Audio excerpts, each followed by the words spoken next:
पिछली क्लास में हम लोगों ने देखा था कि कैसे राइटर और उनकी जो माँ के बीच का रिलेशन है वो बदलता है, और राइटर के जीवन के जो कई स्टेज हैं उनमें अब राइटर प्रौढ़ा युवावस्था के चरम पर पहुंच चुकी है। और यहाँ पर राइटर समझा रहा है कि कैसे कैसे जीवन के किन किन पड़ावों पर राइटर और उनकी दादी माँ के बीच कैसा संबंध बदलता गया या उनके संबंध के बीच बदलाव कैसा होता गया, ये आप देखते हैं।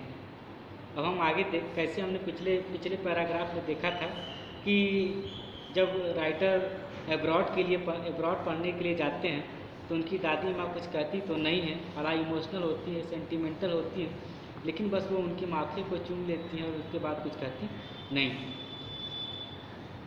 और राइटर कहता है यही उनकी और उनकी दादी के बीच का लास्ट फिजिकल कांटेक्ट था, जब उनकी दादी माँ ने उन्हें गले से लगाया हो या उनको प्यार किया हो, ऐसा।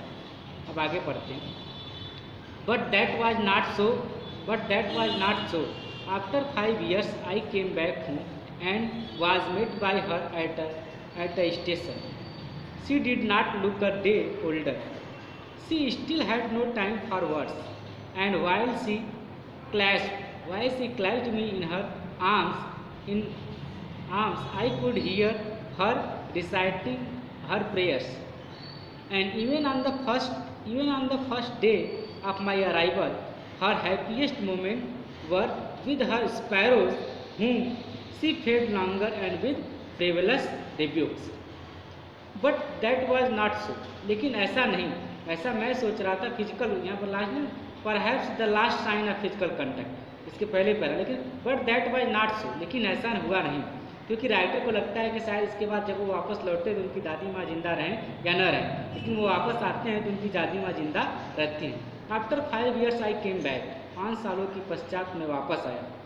And was met by her, मैं उनसे मिला। एट द स्टेशन पर। She did not look a day older, उन्हें देखकर ऐसा लग रहा था कि जैसे मैं उन्हें छोड़ कर गया था वो वैसे ही थी, मतलब वो एक दिन भी बूढ़ी नहीं हुई थी, जैसे उनकी उम्र उसी पर थम सी गई थी। And she still had no time for words, लेकिन आज भी उनके पास वर्ड, तो शब्दों से कहने के लिए समय नहीं था, मतलब वो शब्दों में कुछ नहीं कहना चाहती थी।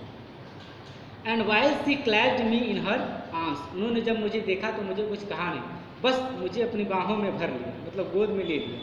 I could hear her reciting her prayer, और मैं उनके लगातार चल रहे रिसाइटिंग मतलब मैं उनके लगातार चल रहे होठों पर जो प्रार्थना था, जो भगवान की प्रार्थना थी, उसे मैं सुन सकता था। And even on the first day of my arrival, even यहाँ तक कि मेरे पहले दिन, वापस आने के पहले दिन तक, her happiest moments were with her sparrow whom she fed longer with frivolous rebukes, उनका जो सबसे खुशी का क्षण हुआ करता था विद द स्पैरोज, इन गौरैयों के साथ, whom she fed longer and with frivolous rebukes, जब वो चिड़ियों को रोटी के टुकड़े खिला रही होती थी, एंड फ्रेवलस मतलब होता है तुच्छ, रिब्यूक्स, और मन में कुछ बड़बड़ा रही होती थी। इन the evening a change came over हर, लेकिन अगले दिन शाम को या उसी दिन शाम को उनमें एक अजीब सा परिवर्तन आता है। सी डिड नॉट प्रे, आज वो प्रार्थना नहीं कर रही थी। She collected the women of the neighbourhood, बल्कि आज उन्होंने आस पड़ोस की स्त्रियों को इकट्ठा कर लिया था। Got an old drum and started a sing, एक पुराना सा ड्रम, मतलब पुराना घर में पहले जो घर हुआ करते उसमें तफला वगैरह होता था, उसको लेकर बजाने लगती और गाना गाती।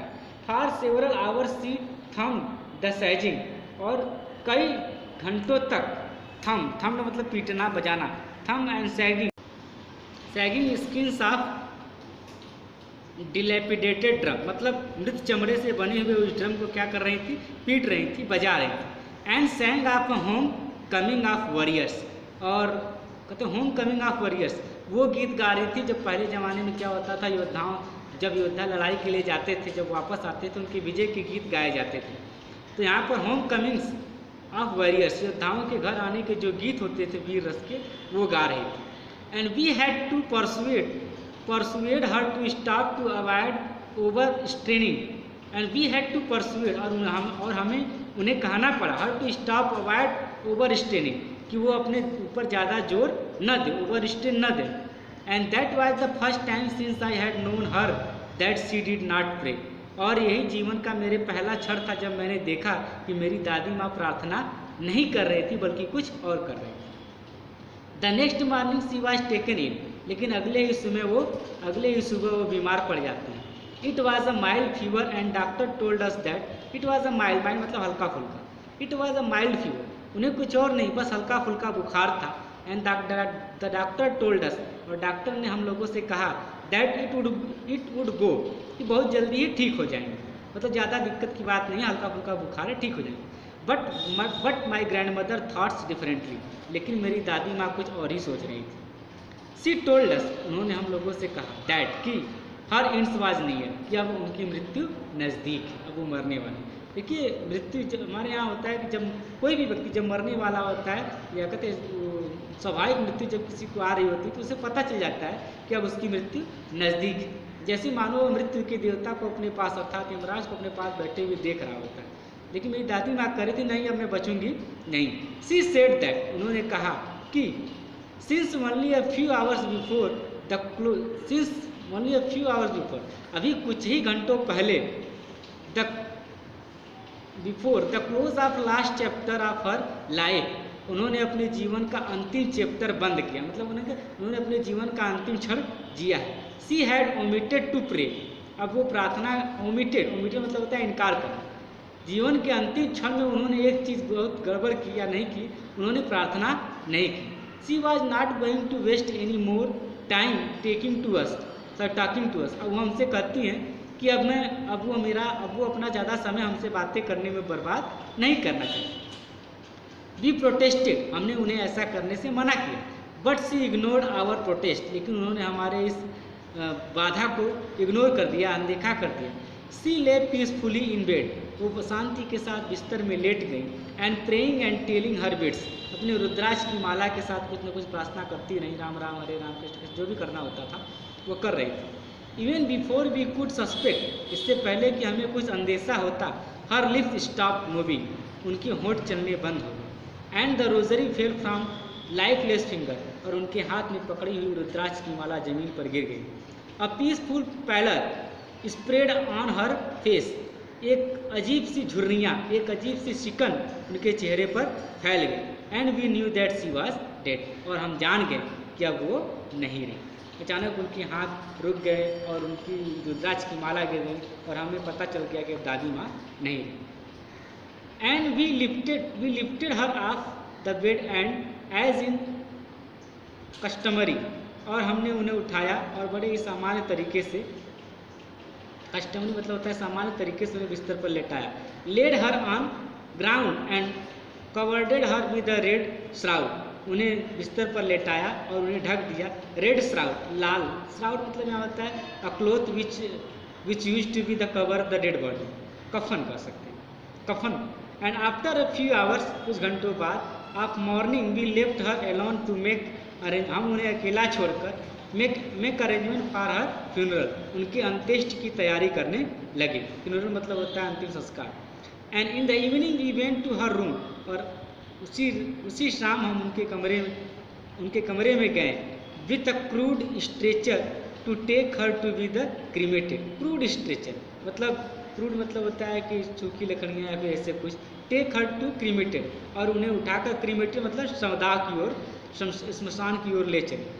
द सन वॉज सेटिंग, सूर्य अस्त हो रहा था। एंड लिट हर रूम एंड बरामदा with a blaze of golden light, और हमने उनके कमरे को और बरामदे को गोल्डन ब्लेज, सुनहरी रोशनी के प्रकाश में जला दिया, मतलब कैंडल या दिया जला दिया। And we stopped half way in the courtyard, और आधे दिन तक हम कोर्टयार्ड आंगन में बैठे रहे।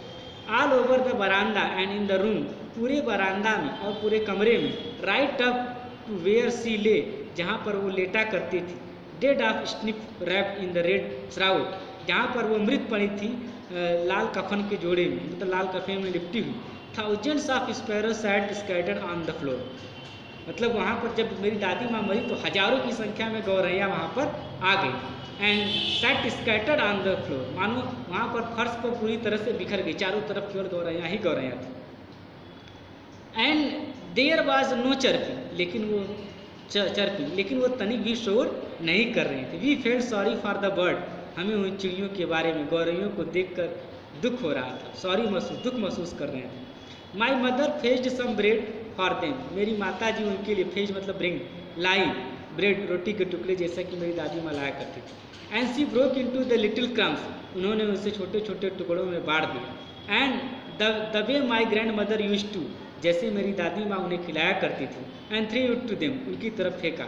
And the sparrow took no piece of the bread, लेकिन गौरैयों ने रोटी का एक भी टुकड़ा ग्रहण नहीं किया। ये रिलेशन देखिए कैसे इंसान यहाँ पर दर्शाना चाह रहे हैं कि जीवन के एक पड़ाव के साथ, जहाँ पर पशु का एक प्रेम था गांव में कुत्ते, और यहाँ पर चिड़ियों के साथ मरने के बाद जो लगाव पक्षियों के साथ उनका था, मृत्यु का एहसास उनके साथ भी होने लगा। वह व्यक्ति जो इंसान की बोली को शायद न समझे लेकिन व्यवहार को समझता था, और एक इंसान जो बचपन में किसी के साथ जीता है और आगे बढ़ता है, उम्र के कई पड़ाव पड़ता है, लेकिन जीवन की विषम परिस्थितियों में वो अपने कैरेक्टर को क्या करता रहता है, बदलता रहता है। तो राइटर यहाँ पर बहुत बड़ी बात समझा देना चाहते हैं। And the sparrow took no notice of the bread, वो रोटी के टुकड़े पर तनिक भी ध्यान नहीं देती। When we carried my grandmother's corpse मतलब होता है डेड बॉडी, जब हम अपनी दादी माँ की मृत शरीर को लेकर जा रहे थे, दे फ्ली अवे क्वाइटली, वे भी धीरे धीरे उड़ चली।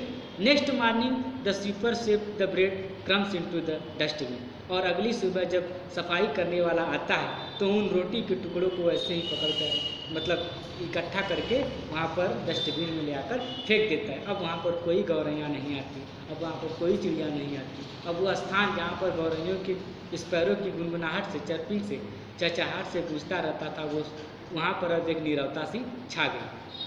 तो राइटर, आप देखेंगे राइटर यहाँ पर कई चीज़ें समझाना चाहते हैं। राइटर यहाँ पर रिलेशन समझाना चाहते हैं, सेंटिमेंट दर्शाना चाहते हैं, human to the human and human to the animal, इंसान कैसे प्रवृत्ति में बदलता है और कैसे चीज़ों को समझता है। इस तरीके से आपका पाठ समाप्त होता है। अब आप उस पर आधारित जो वर्किंग बुक है आपकी किताब में, आप देखेंगे यहाँ पर दिया है, यहाँ पर कुछ क्वेश्चन दिए हैं, यहाँ पर सारे क्वेश्चन आपको दिए जो आप देख लेंगे, पढ़ेंगे, और यहाँ पर talking about the test and thinking about the language, ये सब तमाम चीज़ें दिया है। And working with the words, इसको आप पढ़िएगा, देखिएगा अपनी किताब में, यहाँ सब पीछे। तो ये सारे एक्सरसाइज आप लोग कर लीजिएगा।